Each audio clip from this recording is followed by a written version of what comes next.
So இந்த பஃப்பை நல்லா ப்ராப்பரா வச்சுட்டு ஹேர் பின் இந்த மாதிரி செக்யூர் பண்ணும். ஓகேவா? ஸோ பின்னை வந்து ரொம்பவும் நிறைய குத்திடாதீங்க. ஒரு 4 பின் இருந்தாலும் டைட்டா குத்திட்டு ஸ்ப்ரே அந்த இடத்துல அடிச்சுட்டு டைட் பண்றீங்க. ஓகேவா?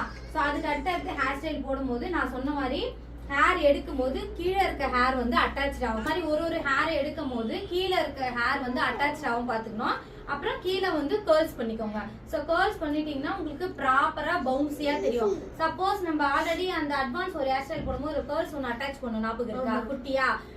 இப்ப இவங்க ஹேரே கம்மியா இருக்கு, உங்க பிரைட் இந்த ஹேர் ஸ்டைல் வேணும் கேட்டாங்க அப்படின்னா நீங்க ஃபுல்லா போட்டோம். இப்ப நான் வந்து போதும்னு சொல்லிட்டேன். இவ்வளவு தூரம் ஃபுல்லா போட்டு வந்தா கீழே முடி இருக்குல்ல அதுக்கு மட்டும் அந்த ஹேர் வச்சு அட்டாச் பண்ணி பின் போட்டுட்டு அப்படியே விட்டுருங்க. ஓகே? மல்லிப்பூ வாங்கிட்டு இங்க நடுவுல ஒரு டோனட் வச்சு நீங்க பூ வச்சு நான் சொல்லி தரேன் அப்படின்னு. டோனட் வச்சுட்டு தான் பூ வைக்கணும். மல்லிப்பூ மட்டும் நீங்க அப்படியே வச்சீங்க அப்படின்னா கொஞ்ச நேரம் ஆனே விழுந்துரும்.